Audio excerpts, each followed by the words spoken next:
নাই অপেক্ষা কৰিছে কেৱল তোমাৰ অপেক্ষা নন্দী ভিংগী আদি অনুচ্চৰ মনে ৰৈ আছে কেৱল তোমাৰ কাৰণে নন্দী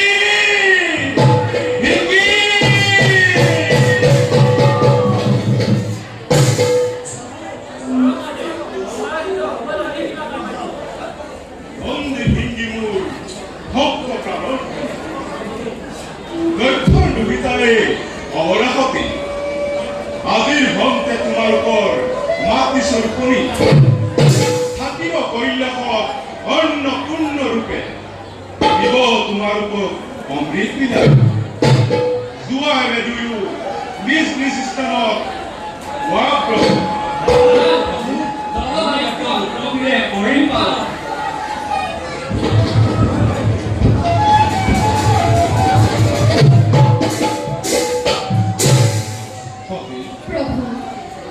কিছুদূৰ গৈ আগুৱাই দেখুৱাম বৰ্তমানে সৌন্দৰ্যই কৈলাস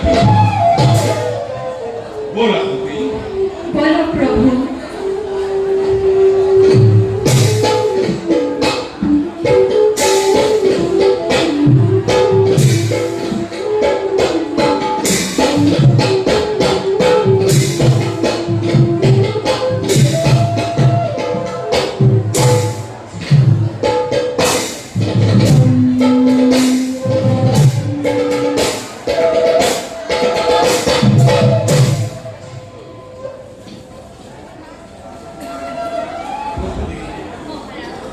প্ৰলিপ্ত বৰেণ্যময় দক্ষ প্ৰজাপতি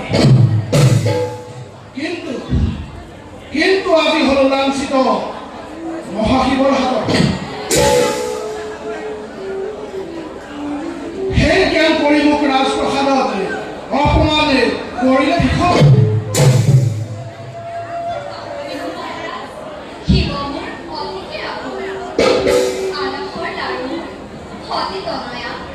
যিজনা চৰণত কৰিলো অৰ্পণ সেইজনা কিবা তুমি কৰি নকৰিবা উচ্চাৰণ সেই পিশাচৰ নাম নিজ শহুৰক সন্মান কৰাটো দূৰৰে কথা অপমান কৰিলে মোকে দেৱ সমাজত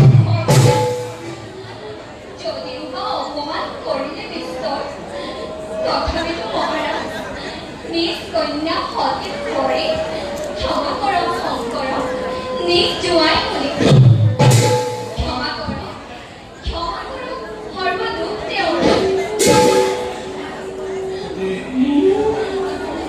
প্ৰসূতি আজি ঘটা চিহ্ন কৰি নৱতাৰ গ'ল কেৱল শিৱকে নহয় নিজ কন্যা সতী ভগাই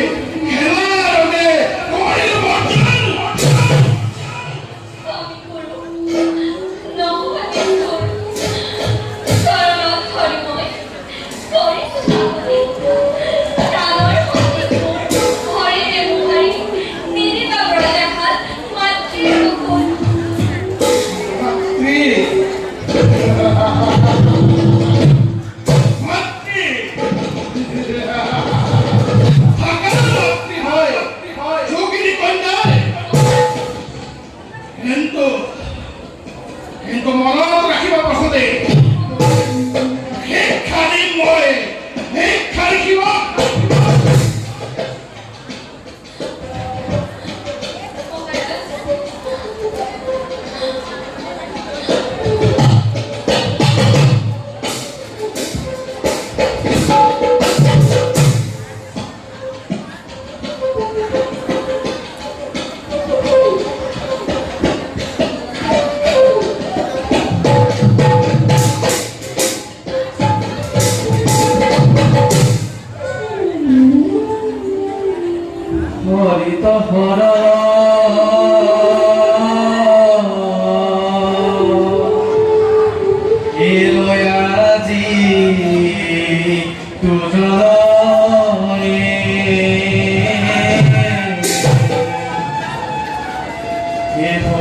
চৰিত্ৰ শ্ৰৱণ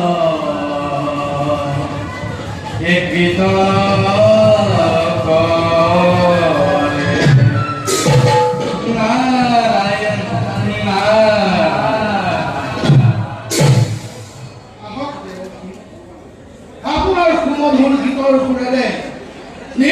কৰিলে মোৰ অন্তৰৰ দাবাগ্নি।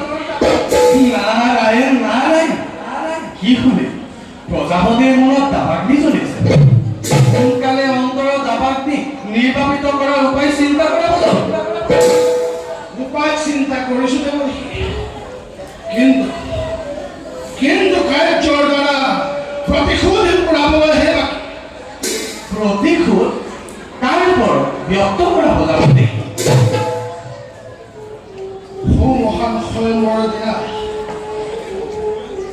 নিৰ্লজ্জে ভিক্ষাৰী শংকৰে অপমান কৰি মোক স্বয়মৰ স্থলীত হাঁহি হাঁহি গুচি গ'ল পাগলৰ দৰে। সেই অপমানৰ প্ৰতিশোধ পুৰাবৰ বাবে মই অকণ পন্থাবোধ নকৰোঁতে প্ৰজাপতি, দয়াহীন মায়াহীন শিৱৰ মনত শত্ৰু মিত্ৰ নাই কোনোৱে বিশাল বিশ্ব। চৈক্য ৰক্ষ ব্ৰাহ্মণ উচ্চ নিচ জাতিভেদ নকৰি আপোন ইচ্ছাৰে ঘূৰে শিৱ কুলগুৰু।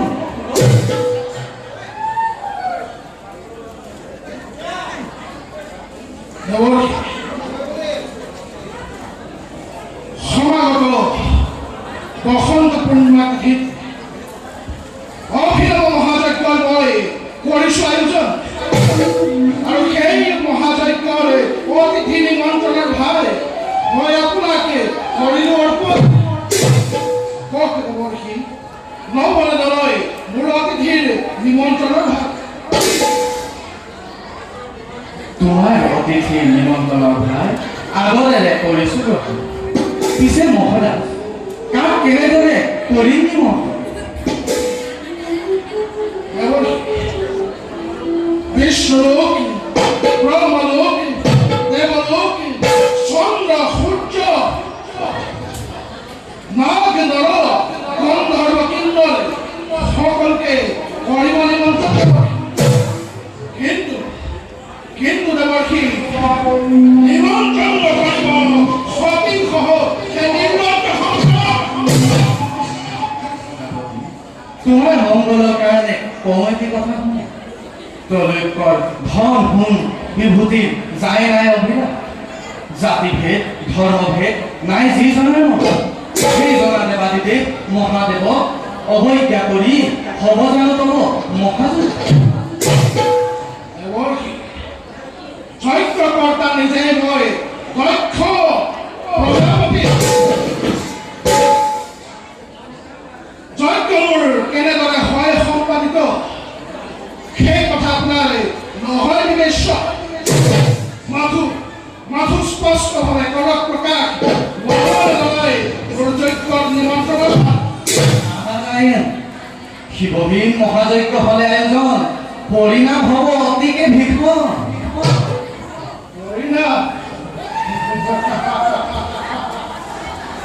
পৰিণাম চিন্তা কৰে মূৰ্খ কেৱল, পৰিণাম চিন্তা কৰে দুৰ্বলীয়ে।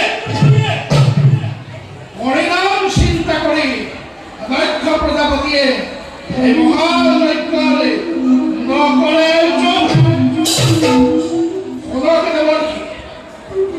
আজি আপোনাৰ সন্মুখতে মই কৰিলো প্ৰতিজ্ঞা।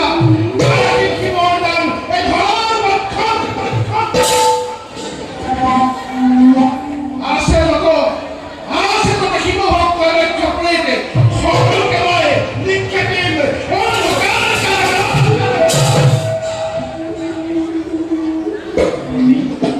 নিমন্ত্ৰণৰ ভাৰ মই কৰিলো, কিন্তু ভৱিষ্যতে নুমুখিবা মোক।